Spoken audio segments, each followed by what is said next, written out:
All right, welcome everyone. My name is Abbass Sharif. I'm a professor of data science at USC Marshall, and I'm very happy to be part of this panel today, moderating the panel on supply chain analytics. Today we have with us Yasaman Kazemi. Yasaman is a supply chain solution lead at ESRI. We also have with us Manju Devadas. Manju is the CEO of Bluetooth 7. We also have Spencer Strader from ECU Worldwide. Spencer is the Director of Imports at ECU Worldwide. And finally, we have Sam Vahie. Sam is the SVP of Supply Chain and Analytics at Advatix. So we're all here to discuss supply chain and in particular how analytics is helping supply chain achieve their goals. So we'll start at the beginning by having all of the panel introducing themselves, and then we'll move on to talk a little bit about how the supply chain process is in each of their companies, in particular, more from a higher level, and then we'll start diving deeper to see how analytics is helping each of their companies, and sometimes they are helping other companies with their supply chain as well. How they are, analytics is helping their companies with making, decisions on, strategy and design for the supply chain, and we will look at how analytics also is helping achieve visibility. It's helping in reducing cost and making sure that demand is satisfied and supplied. So we're gonna go ahead and start. So I'm gonna ask each one of you, starting from Yasaman, and then Sam, Spencer, and Manju to introduce yourself, and then we'll start with the questions. Yasaman? Thank you, Abbass. My name is Yasmin, and I'm a lead for supply chain solutions at ESRI, the global market leader in GIS since 1969. We are headquartered in Redlands, California, and I have the privilege of working here for more than 2 years now. And I work with different great teams to provide supply chain solutions to our customers and the whole market, and to help them make basically better and more effective decisions. I have a great passion for supply chain and analytics, of course, and also worked in consumer goods industry before, and also academia. I can say in the past 10 years, and I'm very happy to be a part of this great panel. Thank you, Yasaman. Sure. Sam?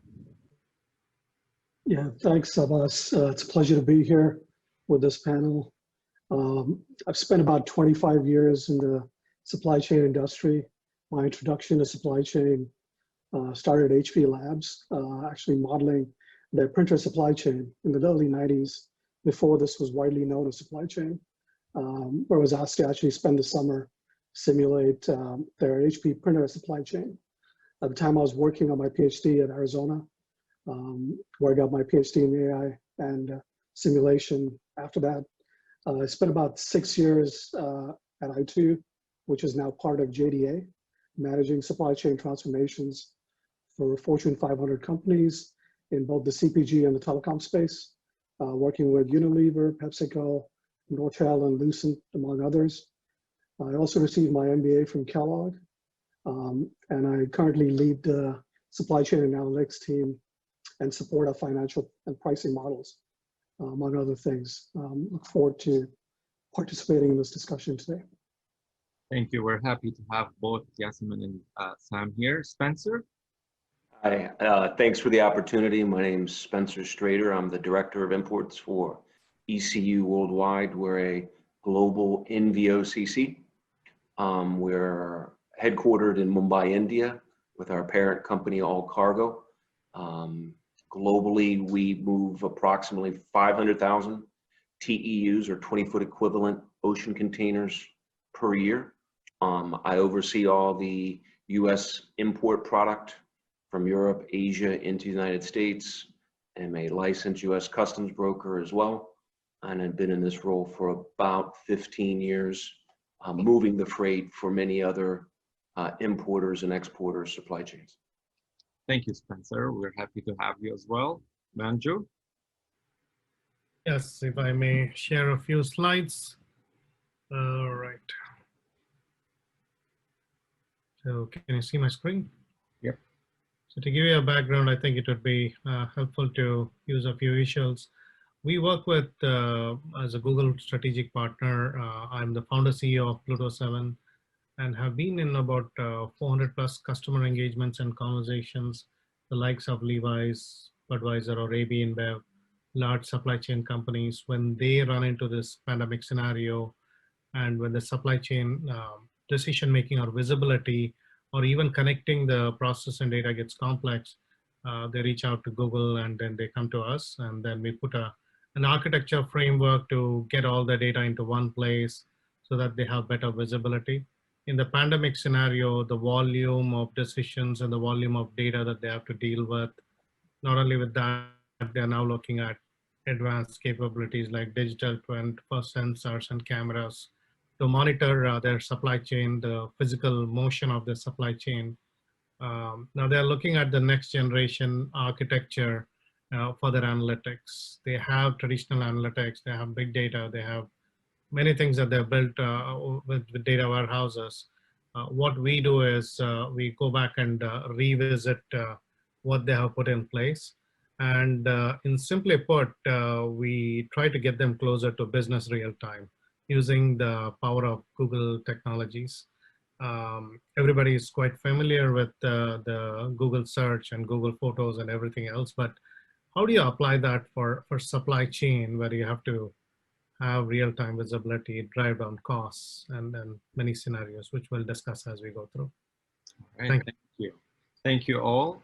And so let's go ahead and start with the first question. So to start, let's look a little bit at the higher level and try to understand how the supply chain process happens in each of your company. I know some of you are helping other companies with their supply chain as well. So feel free to either, like to elaborate more. So let's go ahead and start with Yasaman. Sure. So ESRI, as I mentioned, is the world leader in mapping and spatial analytics software. So our software basically helps or offers location-based analytics to businesses, and our capabilities are applicable in a wide range of industries. In supply chain, though, we offer solutions to organizations basically to transform their supply chains to a digital supply network and help them to visualize, analyze, and gain insights from the data that they have, or we can provide also, and then they can share these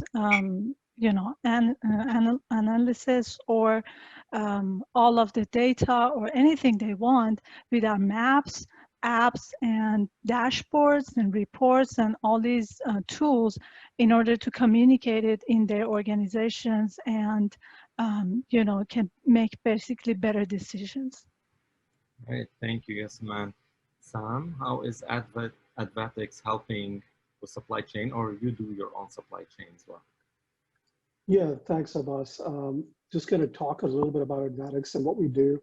So Advatix was designed to help young companies or late-stage startups scale up. That's kind of been our business from the time we started about 3 years ago. Unlike traditional consulting companies, while we do provide a plan and a strategy, we don't stop there. We come in to help you run your operations, getting our hands dirty in the warehouse, the logistics, as well as the operations. We comb through the transactions, the financials, to make sure that we find the savings that actually hit the bank. Our team comes with over 100 years of experience at Amazon, FedEx, Pitney Bowes, JDA, really transforming supply chains for our customers, launching, running large warehouses and logistics networks. The first few employees at AMZL, or Amazon Logistics, are now part of our leadership team. As we went in to help companies, what we found was a lot of opportunities to really help them scale through process, analytics, and technology. Operations weren't always core to their business, but always critical to their success and growth. We went on to start Expedel, a modern day 3PL, to really provide our customers and others in the market, an alternative to FBA and other 3PL services, providing temp controls on food and other industries. Since our start in 2017, we've expanded our services to include human resource services because we saw a lot of companies trying to find focused resources for operations and warehouses.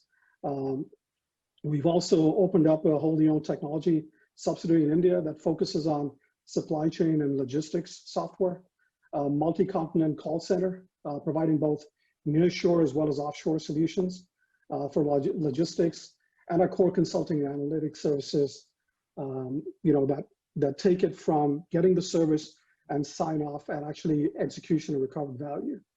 Additionally, as our customers scale, we help them design automation systems and robotic systems to ensure that the margin and throughput scalability exists for them.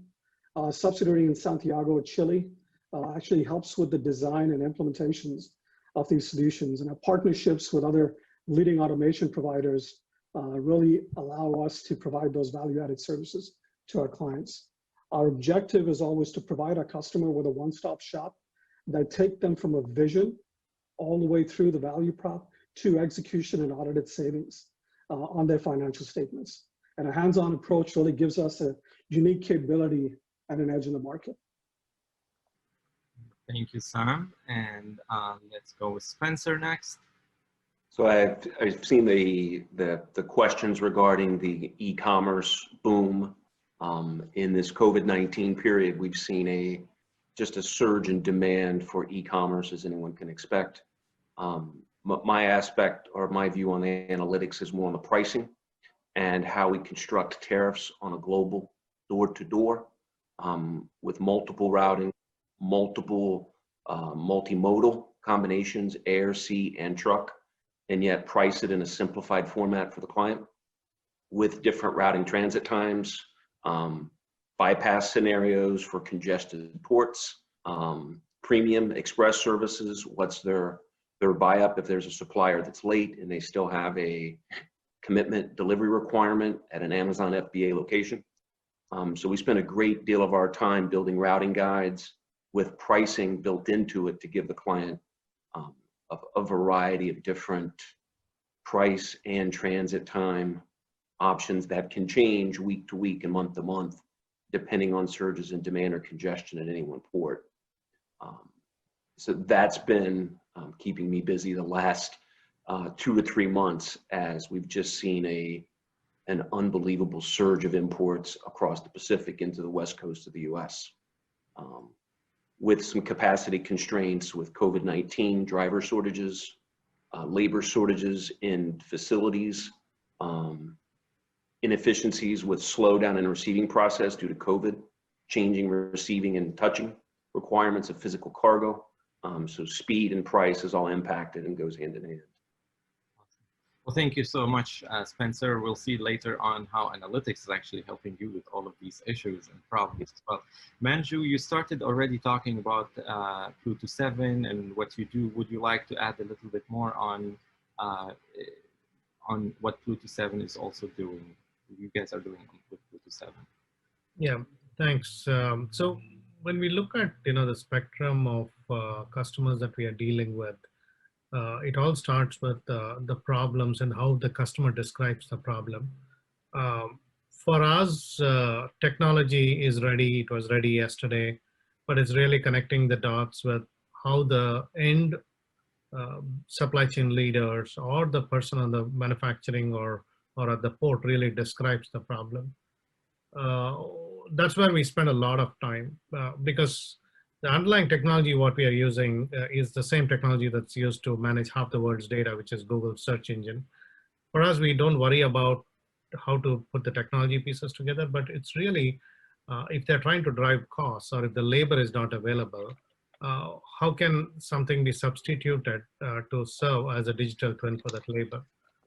Many times it's about give me visibility into something or what should I worry about, which is basically decision making. And if I have to translate that into an analytics and AI language, it's like recommend what I should focus on rather than looking at everything because I don't have time, or I am not able to mathematically organize in my head on to do all the permutation combination of my supply, demand, and constraints. So when we look at these from a supply chain domain perspective first and then apply technology, we deal with the top 50 Fortune 500 companies, and innovation is the main theme here. And I think innovation is at its best this year. So when we show it to the initial metrics or the outcomes, they find it magical until we explain it. And the reason why they find it magical is sometimes the demand forecast in a semiconductor company, it has been accepted that it's at 70, 75% at the best. We beat it to 90%. They find it very difficult to comprehend why that's possible. And when we explain that it's really about your own bias that's built not in just a person, but at an organization level with the KPI, because you thought that's the best you could get, and you capped your mathematical computation of supply chain. And once they realize that, then they open up to solve many problems. So we'll elaborate more as we answer other questions. For sure. Thank you so much, Manju. Next, I would like to hear from all of you in terms of how, analytics. Let's start talking a little bit more about analytics and how it's helping how it's helping your customers as well in the design process of your supply chain, starting from the locations of the facilities, to what kind of products to produce, where to store them, to the modes of transportations, etc. So how analytics is helping you in the design process of your supply chain? Should we go back to Yasaman and then we move through the same chain as well, since we're talking about chains here?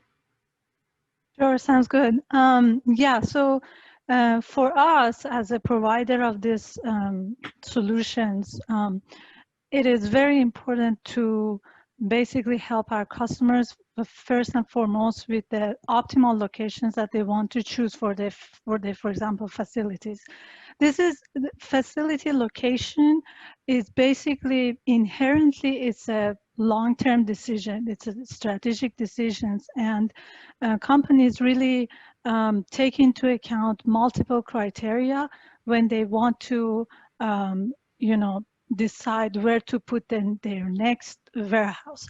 How it will, what is the drive time from that warehouse to the customers, and what are the modes of transportations that are coming and going to that warehouse. It might be a port, it might be close to the highways.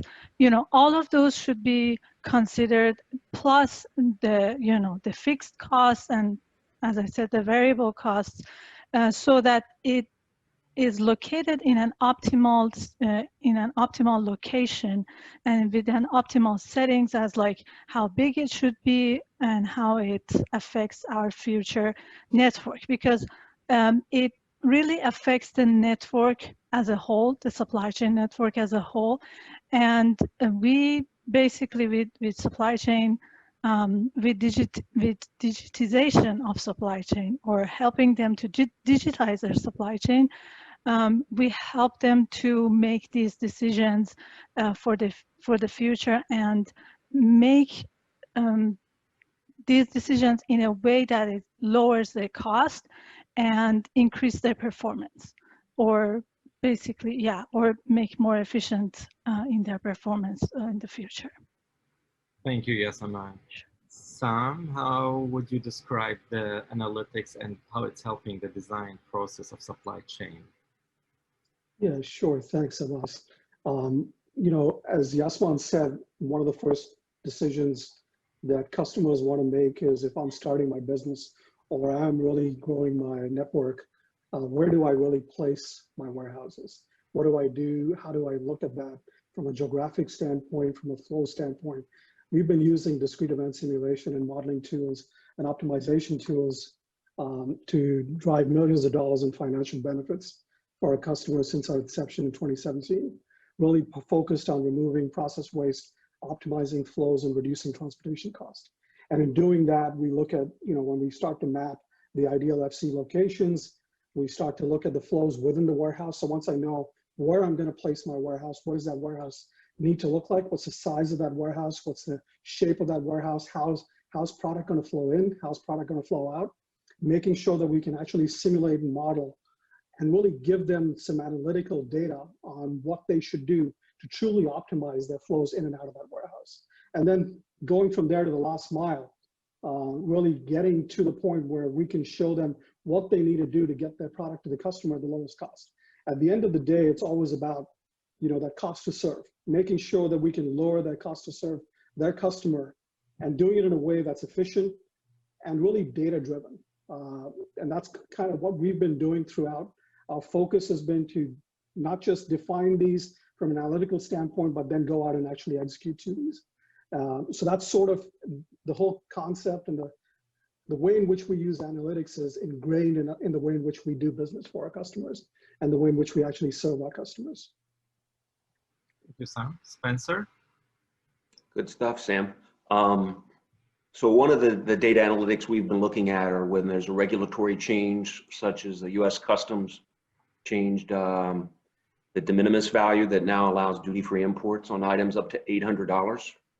You see a lot of fulfillment that was previously done in the US through large fulfillment facilities is moving offshore, either to Canada or directly from China, where you get the B2C order fulfilled and a bypass of pushing it through the US fulfillment process.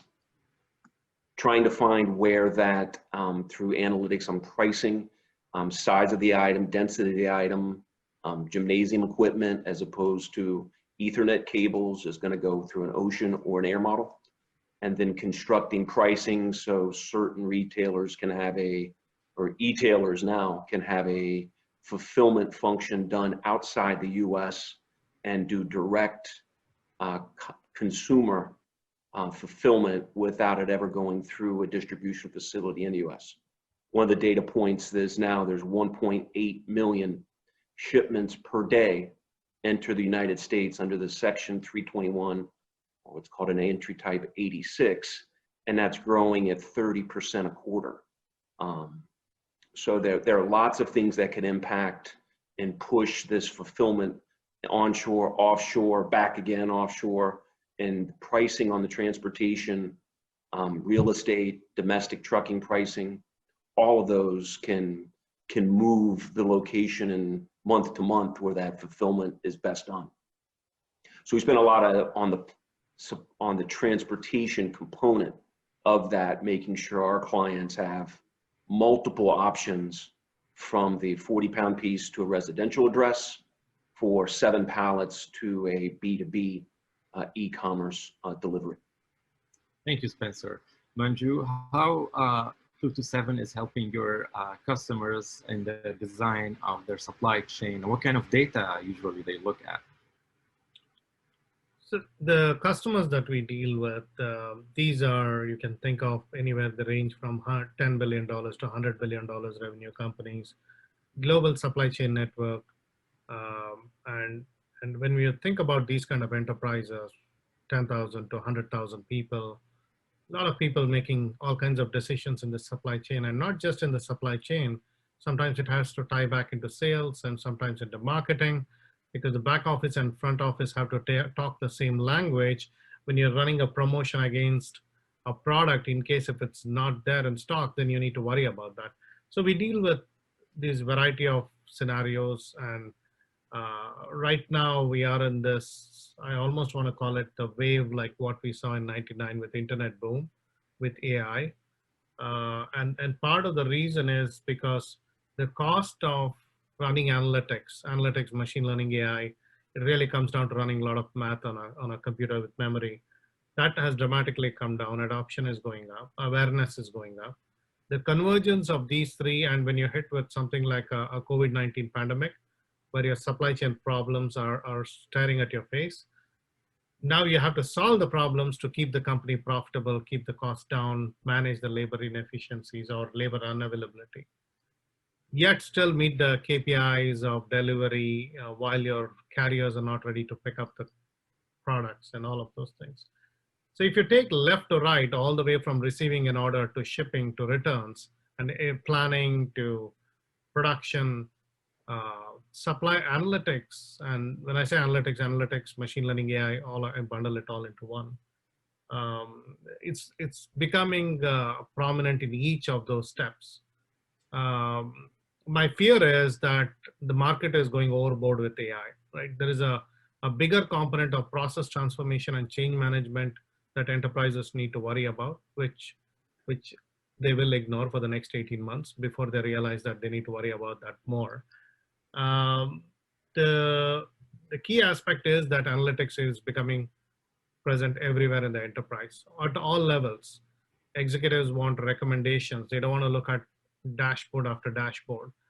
Yet there's a big role in the dashboards itself, but the dashboards need to be more precise with content, context, whether it's a supplier contact or a customer context or customer's install base, all of those things. So the data volumes go up, the kind of insights they want, the kind of control they want in the business through visibility, the requirements are going up, they're ready to spend the money.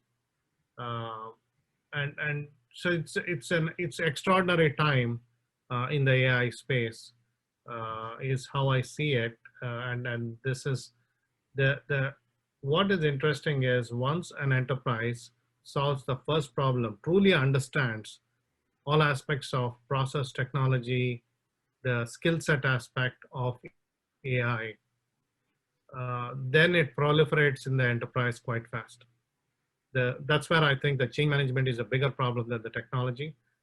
To close on the comment, it is analytics is going to be everywhere. When I say analytics, not the traditional analytics, the more advanced analytics, smart analytics, AI is going to be everywhere in enterprise. Thank you. And here I want to just thank you so much because I know Pluto 7 is very involved also making sure that educational institutions are also using Pluto 7. In fact, in our Marshall School of Business, we've had you multiple times and your team giving workshops to our students. So thank you. And I appreciate that as well as an educator. Quickly moving to, you know, like still we're looking at analytics, and analytics has been helping companies, you know, in different ways. And, you know, in particular, you know, I want to touch on 3 points here, and we'll take each point separately. So the first one is the visibility on the supply chain.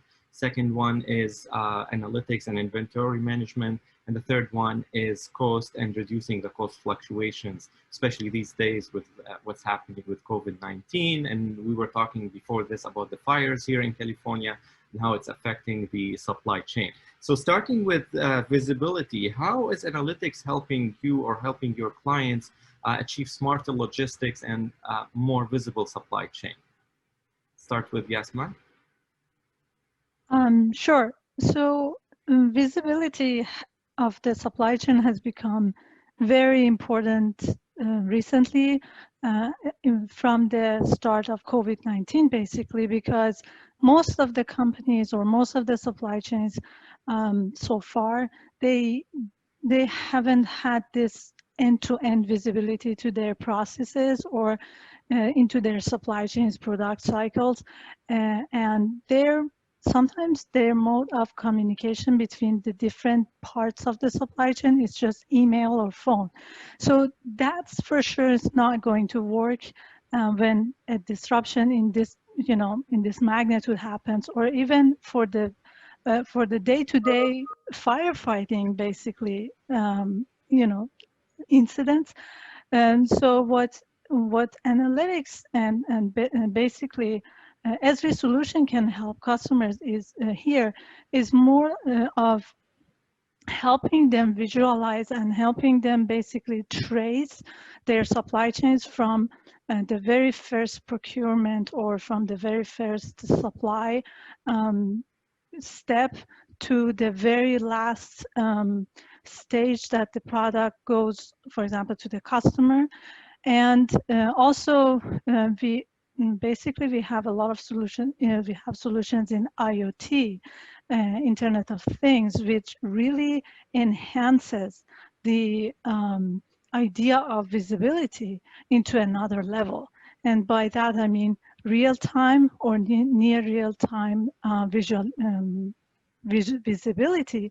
And these IoT devices can produce data, collect data, and then you can analyze the data with the software and share it throughout the supply chain. So basically, at any point and any time, you have this real visibility to so many data, and you, apart from producing it, you are analyzing it as well, and you are using it and report it as well. And so the decision making will be very fast and very more effective when a disruption, for example, happens in this chain. It's very powerful. Thank you, Yasaman. Sam, how are you helping your customers or clients with achieving visibility on their supply chain? Yeah, just to add, I think Yasaman covered a number of different points. So legacy systems traditionally relied on status to provide visibility into a process or an order. Today, knowing that an order has been received or shipped is not sufficient. An educated customer and operator needs to know at a much higher level of granularity the what, the where, the when, the how of every step along the way. We get text messages when our packages are 10 stops away today. We track the driver that's delivering a meal when we order from Uber, from the time they pick it up, and sometimes even before they pick it up, to the point where they drop off the package outside the door. And our doorbell and our smart speaker reconfirms that when they say, someone's at the door. We've all heard that through Google and all the other devices that we have today. So visibility is not just another feature, it's actually a ticket to the game today. You can't do without it. Providing that visibility really requires hardware connectivity and the interpretive software. So while maintaining that continuous connectivity is an ambition, we don't always have that today. So however, we need to take those discrete packets of information and make them appear continuous. An example that always comes to mind for me is the Domino's pizza tracker. So when we look at this, we always see that pizza tracker. It appears that you've got line of sight into the kitchen where your dough is being kneaded into that pizza, the toppings that are being placed on it, and as the pizza enters that oven, as well as is getting boxed and delivered to you. So while it gives you that continuous view of where you are in that process, the reality might be quite different. They might be just going through a process where it ticks through that process. However, they are still giving you that time or that sense of security that your expected time of delivery is 5:17 p.m. And that gives you that sense of comfort knowing that it's there and you're going to get the pizza when they say you're going to get it, or you can see that ticker changing. So as we really move from the weeks to the days to the hours to the minutes, the pressure is on to provide the users with that and the end users with that visibility to inventory, to inbound receipts, to shipments, and that last mile traceability. GPS trackers, other methods of live tracking of inventory orders have now become the norm today. And doing this effectively and efficiently while controlling the ripples is really the challenge that, if not handled properly, can really hurt the company and its processes.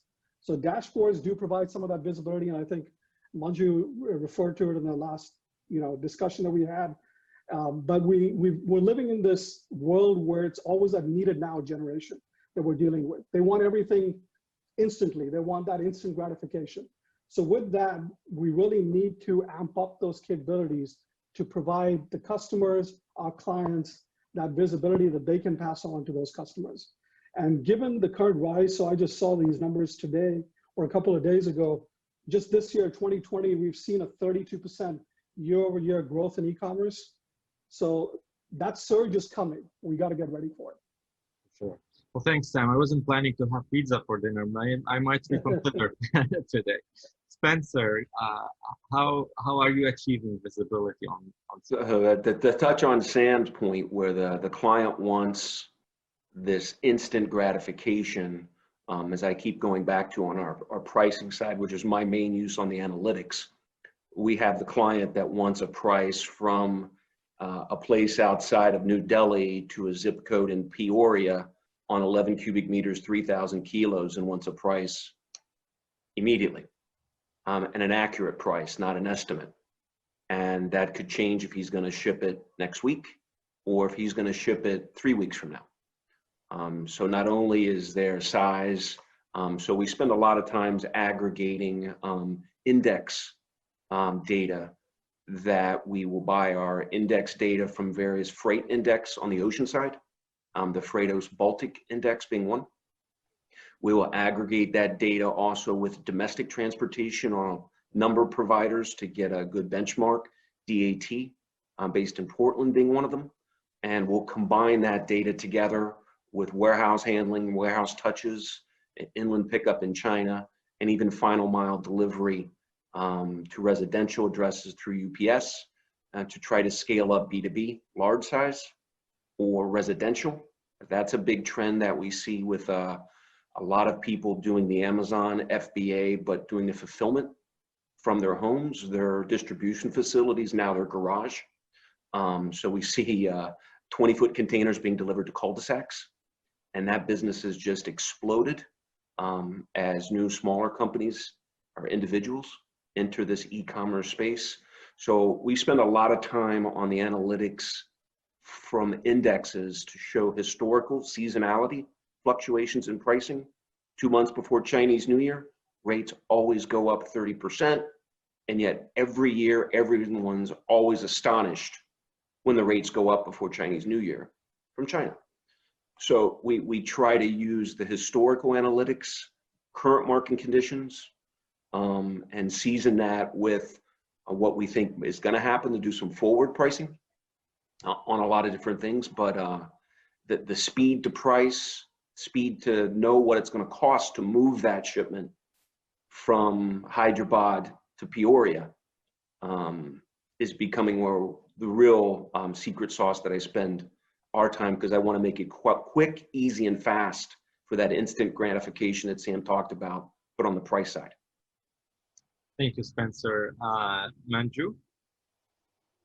Yeah, on the visibility and the need for visibility and how it's impacting businesses, as you reflect back on what Yasmin mentioned, Sam and Spencer mentioned, I'm sure we can all appreciate the complexity in these supply chains, that knowing what is happening today, if you put ourselves in a shoe of a demand planner, supply planner, or logistics manager, knowing what's going to happen today, am I going to get my delivery from my supplier or not? Or not only today, what will happen tomorrow and the week and after, the future? Knowing this takes away a lot of your mind power or time of your mind. So that's lost to enterprises. It's not only lost to enterprise that you're worrying by looking at the status over and over again, but also worrying that what will happen in future. So when you provide this visibility combined with recommendations and insights that, hey, there is a machine behind the scene which has done all this work for you, and this is what you need to worry. These 97 other things you don't need to worry, only focus on these 3 things. That not only frees up the mind, but also it allows them to think more sophisticated things for the supply chain. Worry about not just the number and motions, but come up with more better ways to improve their overall supply chain, like what Sam mentioned. Right now, they need to rethink about how they're redesigning the process. We're considering human safety, carriers prioritizing shipments, to deliveries getting potentially late, prices going up. They need the free time. We are working with this one manufacturer who makes hand sanitizer, and you can imagine what happened to them in the last 4 months. And now they are worried about what's going to happen in the next 12 months or 18 months, right? It's everybody's guess. You know, what if a vaccine comes and your demand is going to drop? What if it doesn't come in and then your demand is going to be there? So, and what if you overorder now? You're going to suffer through a lot of excess inventory. So the scenarios of what could happen in future is as much a problem than about what is happening today. So the visibility of what will happen today or what will happen, predictions of future, they go hand in hand. So this, and as one company sees another company doing better, now they want to also enable that. So this is becoming a cascading effect of gaining visibility. The last point is visibility starts with capturing data, whether it's manual punch in, an IoT sensor, you have to capture the data and you have to connect the data. And that is where the bigger value for business is. ML and AI comes later. Go ahead, back to you. Thank you, Manju. And just because we're approaching towards the end of the session, I just want to make sure also that we answer the audience's question. Like if we combine the last two, so we talked about visibility, we talked about cost, we talked about inventory management. Let's try to, and I know that Spencer, you touched a little bit on pricing here. Analytics usually helps a lot by managing uncertainty and managing volatility. So how is that helping you, with your making sure that you are satisfying the customer's demand and making sure that, also how you handle pricing and the fluctuation in pricing as well. COVID-19 came, for example, we started talking about COVID-19. Also fires are here, we talked about it. How is that helping you? Anyone would like to share with us their input here quickly? Sure, I can, or go ahead, Spencer. Go ahead, Sam. That's all right. Go ahead, Sam. All right, let's hear from Sam and then Spencer. So I think, one of the things that we've seen in this COVID-19, and I just had one slide that might help depict some of that, is that what we saw is, these significant spikes. So volatility and risk and all of that has always been part of supply chain, and it's always going to be part of the supply chain. The question is, how big is that volatility and how big is that spike, and how do we deal with that? And what we've got in place, and how do we actually respond to it in a way that actually maximizes or really takes into account what we've got, what we've got available, and what's really there in the market for us to actually react to it, right? So what we saw with COVID-19 was this panic buying stream. Then what we saw was production slowed down.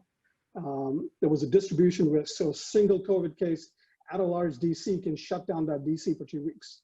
So you've got all this inventory sitting there that you can distribute given all this production slowdowns and shutdowns, but you can't distribute a single thing because that DC is out, unless you can pull in an entire new crew that has not been exposed to that COVID. So if you've got multiple shifts, you might be able to do something, but if you've got a single shift and you had a case or two of COVID in that shift, you got to shut that down. So we've seen a lot of that. Then we've seen the transportation bottlenecks that Spencer brought up, both on the pricing side as well as, in the air shipment side. They started to, since everything kind of shut down from a travel perspective, they started commandeering the planes that most of these airlines have and putting product on the seats to get them across the ocean and get them to the States. So we've seen a lot of this, but again, the key here is making sure that you've got the right information, you're making the right decisions, and you're really using that information effectively to not only understand where that volatility is going to hit you and where that risk is big, but actually being able to make a difference to the bottom line. Thanks, Spencer. All right, so that's how you add fresh transportation data. As we know, the transportation costs can be quite volatile. So how do you constantly build your analytics, your data sources to ensure that you're making pricing decisions with accurate inputs on the ocean, the air, and making the comparison, and then add a transportation element that's dynamic with it. In the beginning of the pandemic, when China closed, right when it started to reopen, the global air freight capacity due to the absence of passenger flights, one of the slides that Sam had shown full of cartons in seats instead of people, was an effective reduction of 60% of global air freight capacity pretty much overnight. So even though demand went down 30 to 40%, capacity was reduced by 60%. Air freight rates, Shanghai to Chicago, went from $3 a kilo to $18 a kilo, pretty much in a matter of a month and a half. We started moving freight ocean, Shanghai to LA, then flying it to London, because it was a fifth of the price than flying it direct from Shanghai to London. Being able to make those analytics and those decisions quickly is key. So we build a lot of different routing options, transit times options. So if there is a disruption or price impact on a specific lane out of LA to Texas, we can look at all water options through Panama Canal to Houston, or through different gateway ports or routings and give the client options. But again, having accurate data inputs to make your analytics function. Otherwise, you have stale or inaccurate data. You're gonna make poor decisions or waste time and not be able to react quick enough.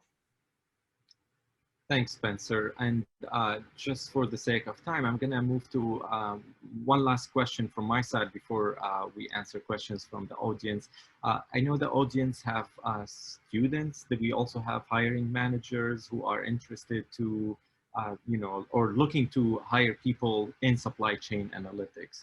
So for the students and the manager, and usually what do you look for in terms of skills, whether it's soft skills or hard skills, you know, from analytics or supply chain as well? What kind of skills do you look for, you know, from a data scientist in supply chain or a supply chain data scientist? Let's start with Yasaman. Yeah, so I think it is very important for these, you know, the students and whoever wants to join the industry to make themselves prepared or prepare themselves with up-to-date information and also up-to-date trainings. They should never stop training.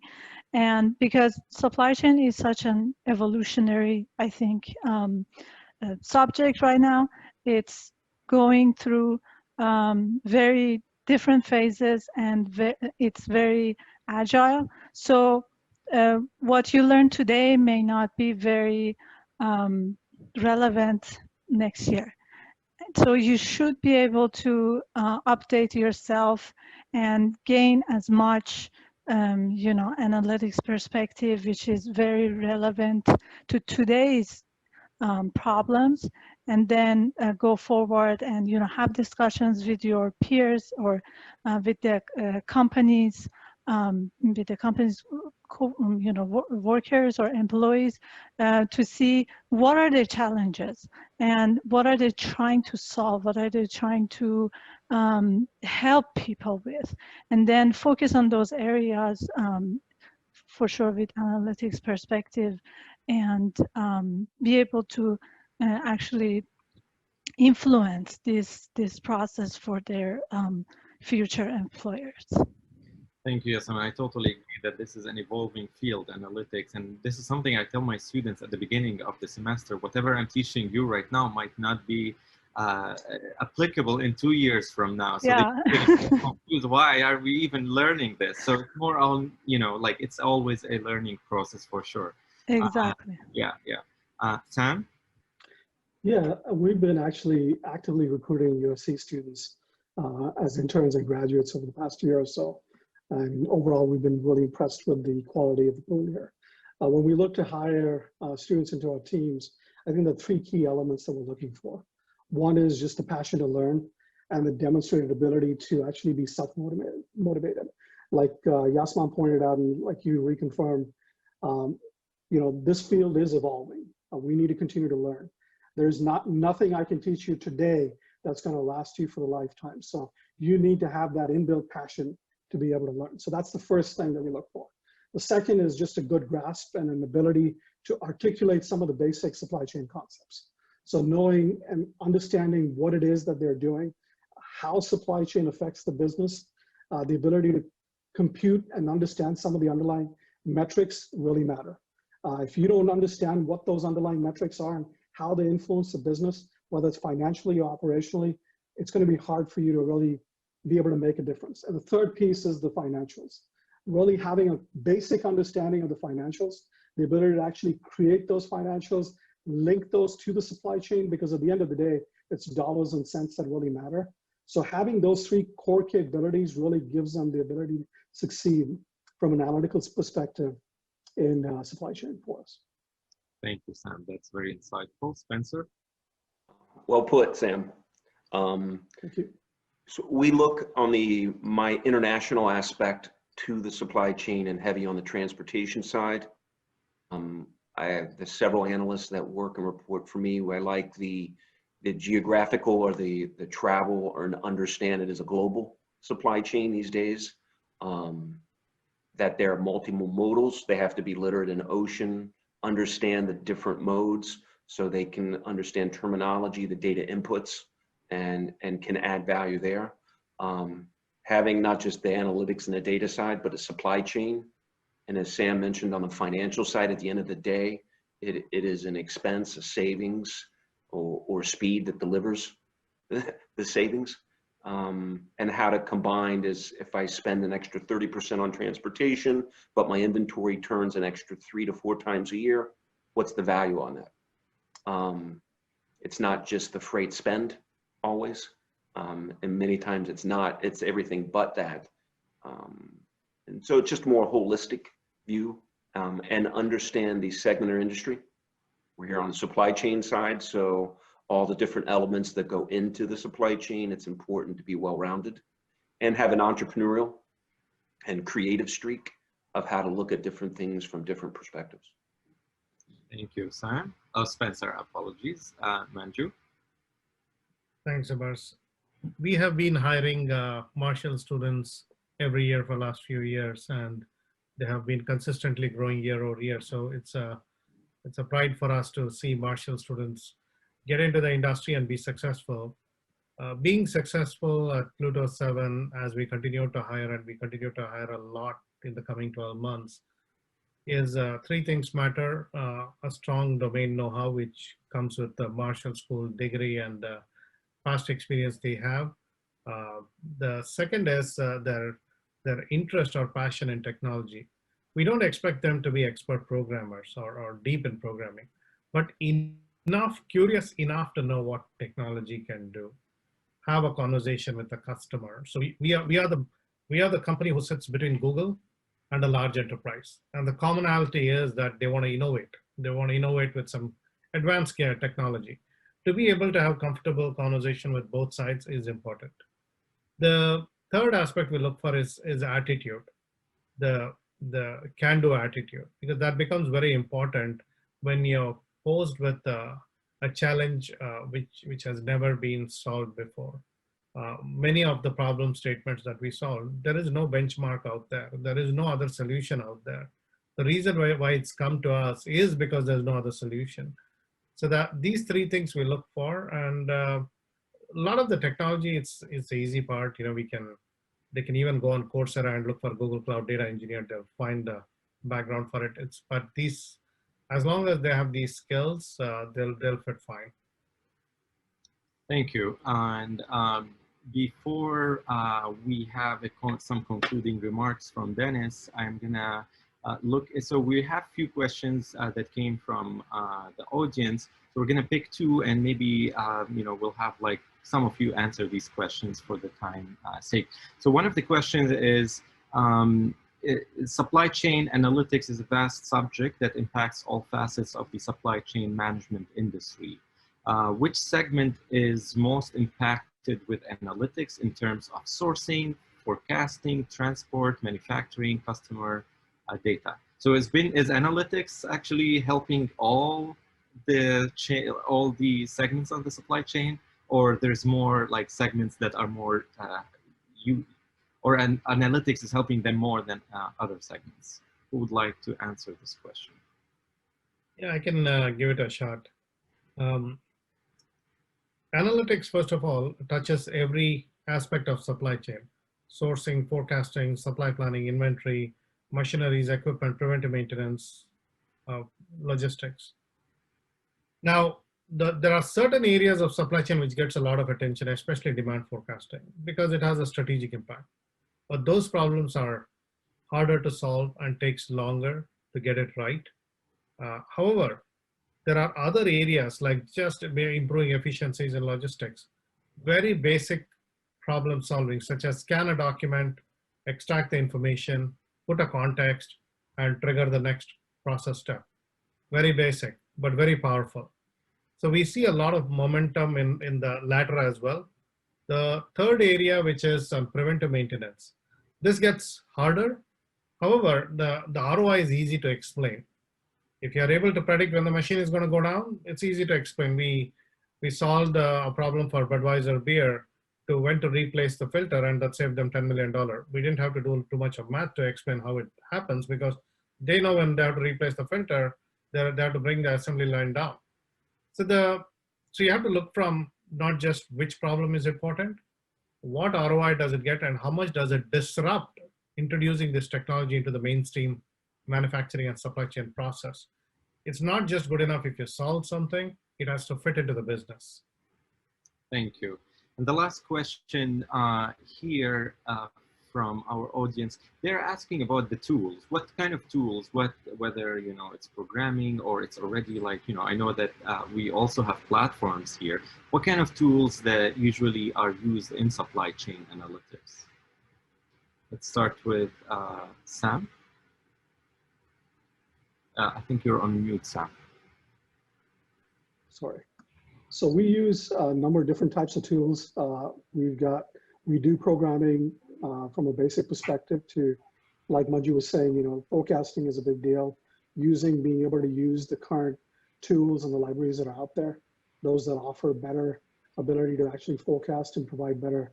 This thing, it's an evolving field. So as new information, new processes, new algorithms come out, we apply some of those. There are some standard platforms, like we looked at, you know, some of the core pieces that we do look at and that we do help with is network optimization. So there are platforms and tools out there that we use to actually come up with the core data, but the tool and the platform by itself never gives us the end state. And like Manju pointed out earlier in the earlier question, it's always about the financials at the end of the day. So being able to take the information that you get from there and convert it to a financial model that basically shows them where the ROI is, where the opportunity is what's critical, whether it's network optimization or warehouse modeling or last mile scheduling and delivery. All of those aspects actually have an ROI. Being able to compute it and make sure that you can articulate that from a financial standpoint and making sure that they get that is critical. Thanks, Sam. Let's go Spencer. Let's see, I'm off mute, which I hear that a lot. So most of our systems are in-house databases, and we spend the majority of my time on how we collect the data through API, through a lot of the indexes or different pricing sources, and then include the transit time segments. It's not my forte as a data scientist. It's more how the output and where we aggregate the data elements to produce it to the client, and then how the client uses that and includes that freight spend or routing or transit time into their overall supply chain or calculations or analysis that they do. Thank you, Spencer. Manju, I know Flow27 is the tool, but feel free, let's hear more from you. So in terms of getting what you call the more tools and technologies, it's evolving. A lot of them are becoming open source. If you have to get into the programming, Python is given everybody. I mean, 9 out of 10 people use Python in some form or the other. These platforms, public cloud platforms, we use Google Cloud, but there are other platforms as well. Understanding the data science techniques is good skills to have. Not everything is programming driven. Some of them are drag and drop and visual. So these skills, the one thing that the audience need to keep in mind if they're looking for a job or a career in this role is the role of a business analyst, a data analyst, and a machine learning engineer or a data scientist, they are converging and blending. Today, they kind of exist somewhat independent. As time progresses, they will converge. The person who is looking for a business answer is also the person finding the answer, whether it's using a machine learning model or some data science techniques. And for that, acquiring these skills becomes important. Thank you. And I know that the time is up. So Yasaman, I would appreciate if you can limit the answer to 30 seconds, and then we'll give the mic back to Dennis. Sure. I'll just shortly advocate for basically location-based or location-based solutions or tools. So of course, this pandemic and the supply chain of now today is proving that location is not nice to have anymore. It's must have. And whatever great data science tools, machine learning, AI algorithms, and all that we have, it's going to be elevated to a new and more efficient tool by using locations in them or in conjunction with them. So I'll advocate for those in my response. Right. Well, thank you all. This was a very insightful panel. I learned a lot from you also. I'm not a supply chain specialist. I'm more on the data science side, but I'm glad that I met all of you, and now I'm giving back the mic to Dennis. Thank you, Abbass, and the panelists. For those that don't know who I am, my name is Dennis Yu. I am the Associate Director, USC Marshall Center for Global Supply Chain. In closing of the summit, I want to thank each one of you for your support and participation. Our sponsors, board of directors, advisory committees, and our students. Without you guys, this would not be possible. Believe it or not, this is our first virtual event, so there were quite a bit of learning on our side, but at the end, I believe our team pulled it through and we're able to find a lot of values being virtual, which can be integrated into our future events. I hope all of you enjoyed the program in the past 2 days, and please feel free to reach out to me or my team for any inquiries or comments. Have a great night and fight on. Thank you, Dennis. Thank you. Thank you.